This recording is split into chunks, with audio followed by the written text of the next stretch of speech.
Pada kesempatan kali ini saya ingin menjelaskan tentang sistem pengamanan komputer, yaitu terutama kita fokus pada konsep keamanan pada database ya. Kita lihat sekarang keamanan database.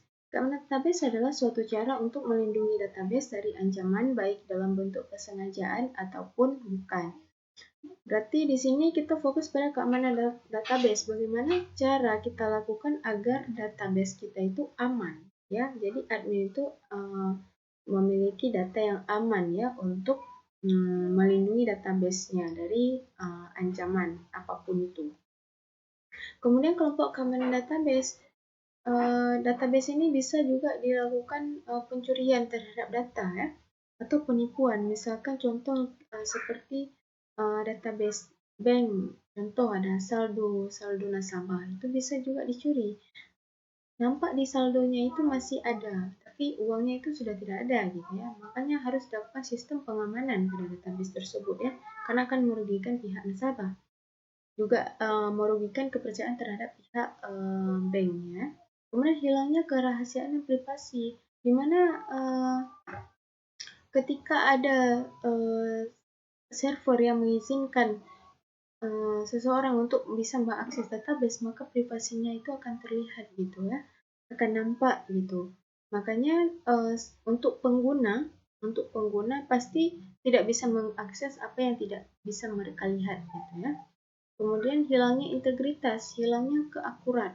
Kenapa? Karena sudah dibobol gitu database-nya. Selanjutnya ada hilangnya ketersediaan gitu. Ketersediaan data itu menjadi hilang, menjadi tidak aman. Kenapa? Karena bisa diubah atau dicuri oleh pihak luar. Gitu. Kemudian ancaman terhadap database, keamanan server ya.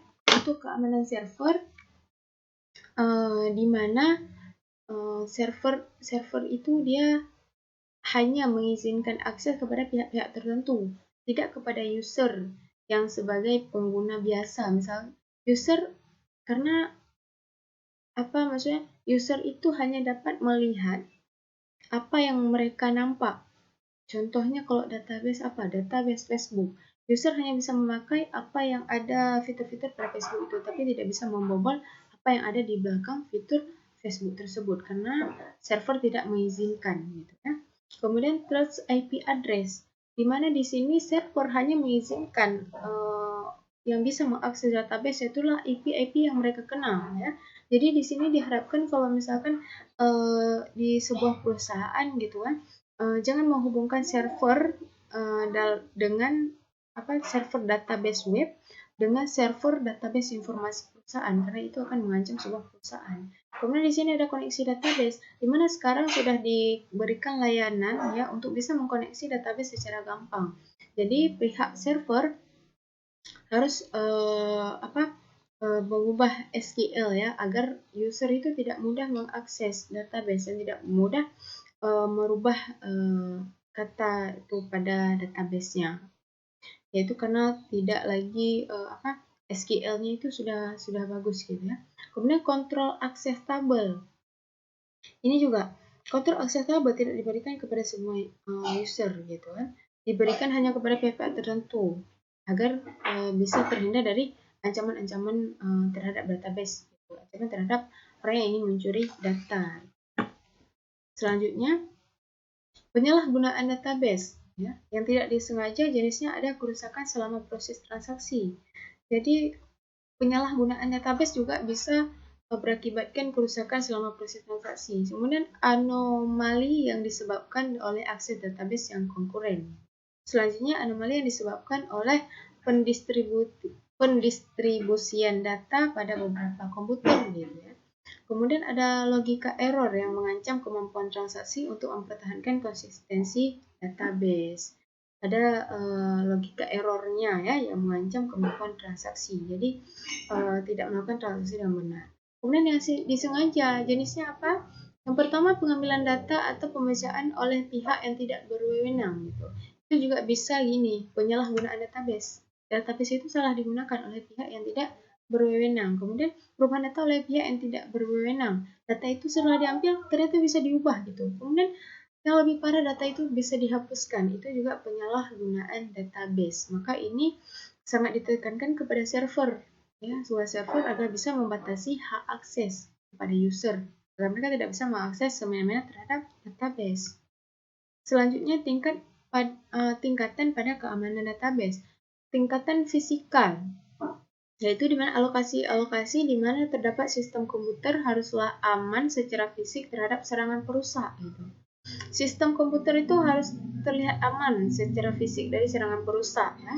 Yang kedua, manusia. Wewenang pemakai harus dilakukan dengan berhati-hati untuk mengurangi kemungkinan adanya manipulasi oleh pemakai yang berwewenang. Misalkan server sudah memberikan wewenang admin, ya, dia akan punya wewenang, ya. Maka kan admin itu sebagai manusia, ya, bukan sistem. Dia punya wewenang untuk bisa mengkotak-atik database gitu. Maka wewenang manusia itu harus dilakukan dengan berhati-hati, ya, untuk mengurangi manipulasi yang dilakukan oleh yang berwenang. Jadi datanya yang dimasukkan itu adalah data yang benar. Selanjutnya, sistem operasi. Kelemahan pada ISO ini menunjukkan pengaksesan data oleh pihak yang tak berwenang karena hampir seluruh jaringan sistem database menggunakan akses jarak jauh. Jelas sekali, ya.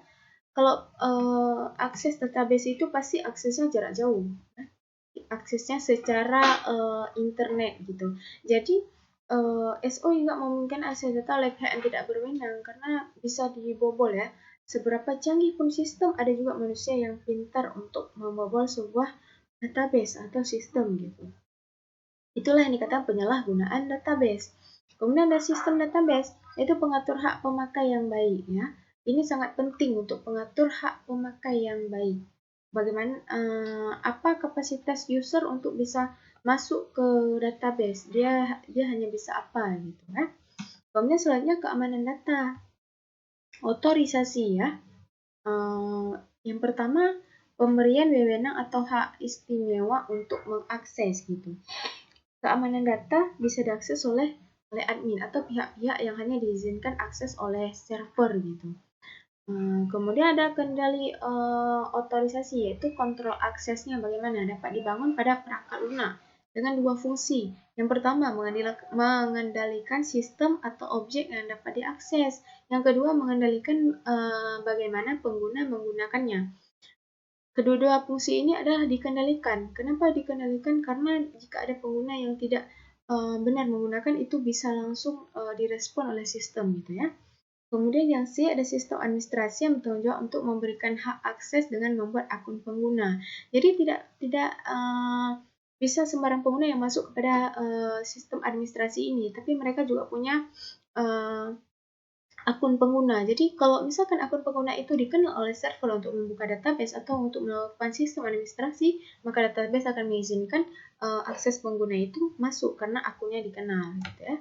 Kemudian lanjutkan. Ada table view. Apa itu table view? Yaitu merupakan metode pembatas bagi pengguna untuk mendapatkan model database yang sesuai dengan kebutuhan per orang. Metode ini dapat menyembunyikan data yang tidak digunakan dan tidak perlu dilihat oleh pengguna.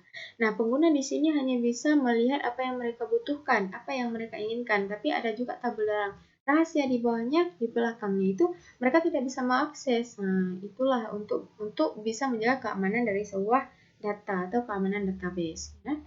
Kemudian level pengamanan database secara relasional.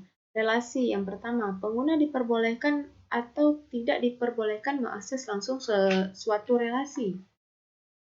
Yaitu keamanan itu, misalkan server melihat bahwa pengguna itu apakah butuh mengakses. Nah, jika butuh, maka akan diberikan hak akses. Kemudian view, pengguna diperbolehkan atau tidak diperbolehkan mengakses data yang terdapat pada view. Tidak semua pengguna juga diperbolehkan untuk mengakses data pada view.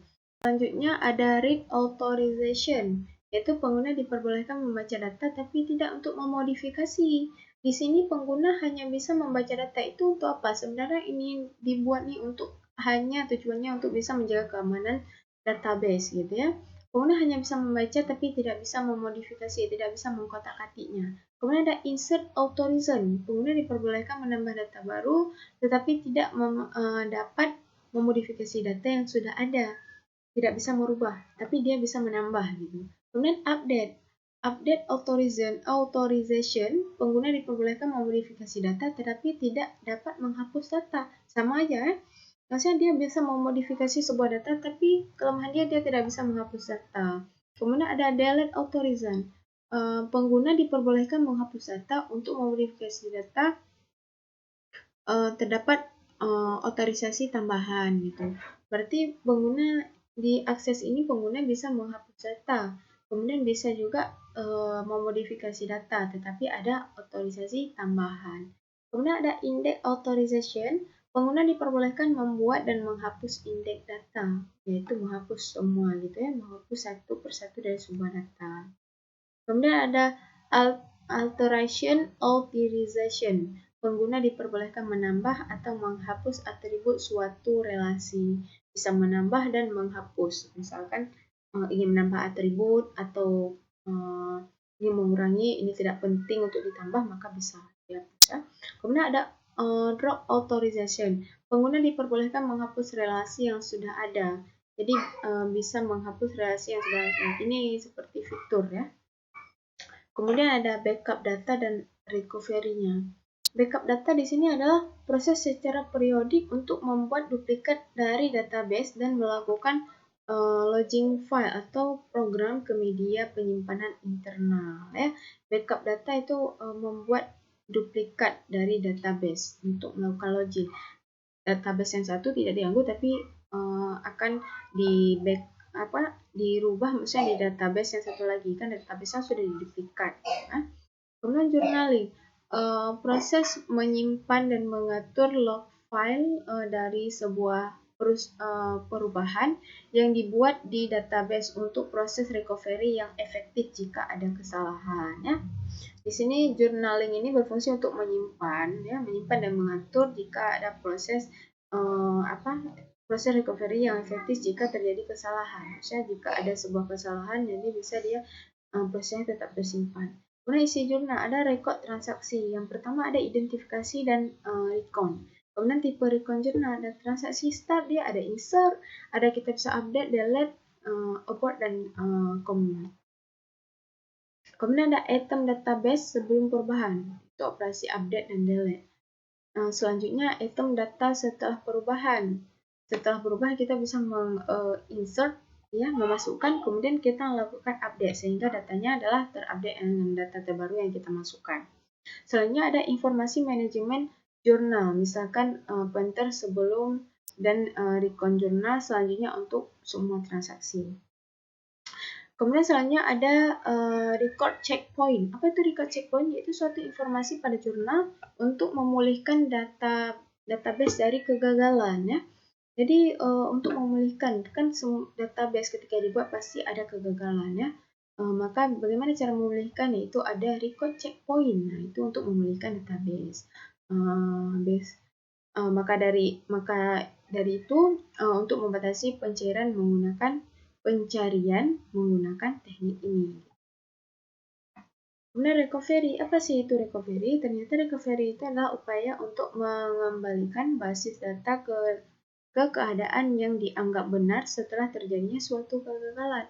Recovery, ya. Itu bisa mengembalikan data yang dianggap benar setelah terjadi suatu kegagalan. Pemulihan data ya. Kemudian ada 3 pemulihan data. Yang pertama pemulihan data terhadap kegagalan transaksi. Kemudian ada pemulihan data terhadap kegagalan media dan pemulihan data terhadap kegagalan sistem. Kalau kegagalan transaksi itu kesatuan prosedur dalam bentuk program yang dapat mengubah memperbarui data pada sejumlah tabel gitu kan. Kemudian kalau untuk media yaitu pemulihan karena kegagalan media dengan cara mengambil atau membuat kembali salinan basis data. Kita buat kembali itu basis data ya, kita buat ulang gitu kan. Kemudian pemulihan kegagalan sistem karena gangguan sistem, hack, listrik terputus ya. Jadi dihack ya juga atau aliran listrik terputus sehingga kita terhambat untuk membuat. Jadi sistemnya yang kena kendala gitu ya. Kemudian fasilitas pemulihan database management system atau DBMS gitu kan. Bagaimana apa fasilitas yang diperlukan? Fasilitas yang diperlukan adalah mekanisme backup secara periodik, secara terstruktur. Kemudian ada fasilitas login dengan membuat track pada tempatnya saat transaksi berlangsung dan pada saat database berubah. Kemudian ada fasilitas checkpoint, yaitu melakukan update database yang terbaru. Di checkpoint itu kita mengupdate database terbaru. Ini kalau database itu sudah dihack atau sudah rusak dan dibobol ya. Kemudian manajer pemulihannya, apa itu manajer pemulihannya? Memperoleh sistem untuk menyimpan ulang database menjadi lebih konsisten setelah terjadi kesalahan. Manajemen pemulihan itu adalah berguna untuk melakukan penyimpanan database setelah database itu terjadi kesalahan dan sudah dibenar sehingga menjadi lebih konsisten. Sebenarnya teknik pemulihan ternyata ada teknik perubahan yang ditunda, kemudian ada immediate update, perubahan langsung. Bagaimana yang perubahan yang tertunda? Jika terjadi kegagalan maka tidak akan terjadi perubahan, tetapi diperlukan operasi redo untuk mencegah akibat dari kegagalan. Misalkan maksudnya database itu tidak jadi dibuat karena salah, tapi dia tidak berubah, datanya tetap gitu kan. Habis itu kalau perubahan langsung, jika terjadi kegagalan diperlukan operasi undo untuk melihat apakah ada transaksi yang telah disetujui sebelum terjadi kesalahan. Dia bisa berubah secara langsung yaitu tanpa harus menunggu sebuah transaksi tersebut disetujui. Kemudian ada showdown pegging. Showdown pegging itu apa? Di mana prosesnya terdiri dari dua tabel yang sama. Tabel yang satu adalah transaksi dan tabel yang lain digunakan sebagai cadangan. Ketika transaksi mulai berlangsung, kedua tabel ini sama dan selama berlangsung tabel transaksi yang menyimpan semua perubahan ke database. Tabel bayangan akan digunakan jika terjadi kesalahan. Keuntungannya adalah tidak membutuhkan redo atau undo, tidak membutuhkan gitu ya.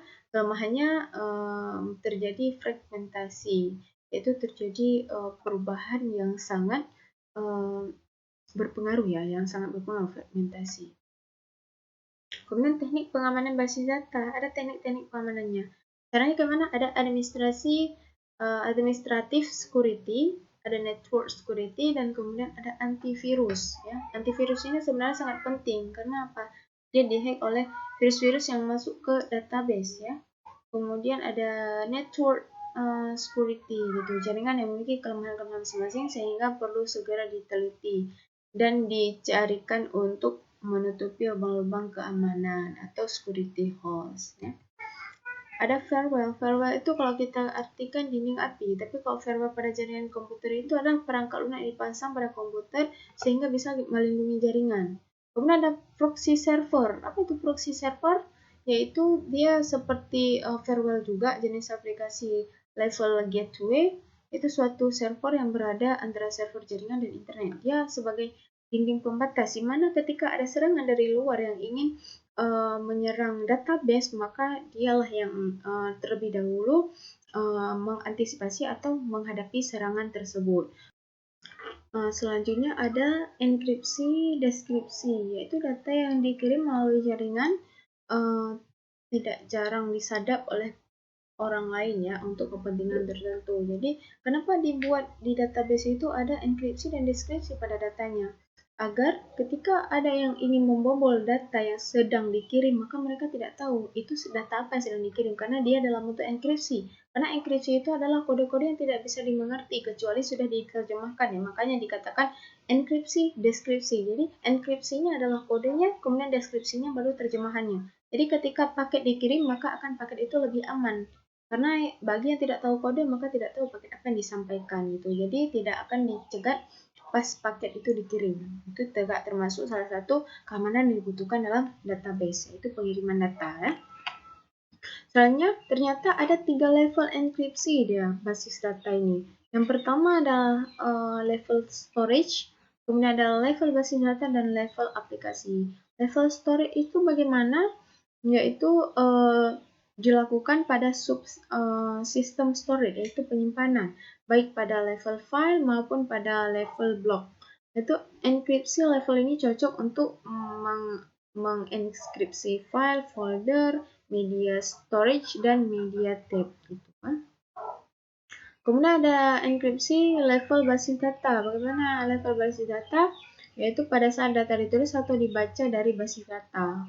Enkripsi jenis ini adalah pada level kolom pada tabel basis data. Jadi dia fokus pada tabel dan kolom basis data yang tidak bisa dibaca karena dia dalam bentuk enkripsi. Kemudian pada enkripsi ada level aplikasi. Bagaimana enkripsi level aplikasi? Yaitu aplikasi menangani proses enkripsi data. Kelebihannya itu apa?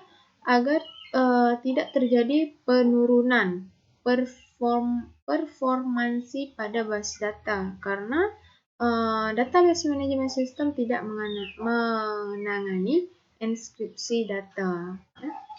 Selanjutnya ada autentikasi. Apa itu autentikasi? Yaitu salah satu bentuk identifikasi untuk meyakinkan bahwa orang yang sedang berkomunikasi dengan kita adalah benar adanya. Jadi maksudnya ada kode otentik ya, ada kode tertentu untuk seseorang itu. Berarti kita bisa mengenal dia, tidak akan terjadi pemalsuan ya. Kita bisa mengenal user yang sedang membuka database. Jadi server mengenal, oh ini benar orangnya. Karena apa? Karena ada kode otentiknya. Berarti kita bisa membuka gitu. Jadi di sini kita tahu siapa yang masuk itu. Dan kita juga memberikan sebuah password. Jadi ketika ada password berarti membuktikan bahwa orang tersebut adalah benar ya. Ya seperti kita mengambil uang di ATM, kalau kita salah dalam 3 kali password itu pasti langsung diblokir. Kenapa? Karena sistem menganggap itu bukan kita gitu ya. Kemudian konsep database yang multi level. Bagaimana yang dikata multi level? Yaitu sistem yang sangat kompleks, berarti sistem yang sangat bagus gitu kan. Dalam database multi level terdapat relasi-relasi, yaitu relasi ini mengikuti aturan-aturan tertentu.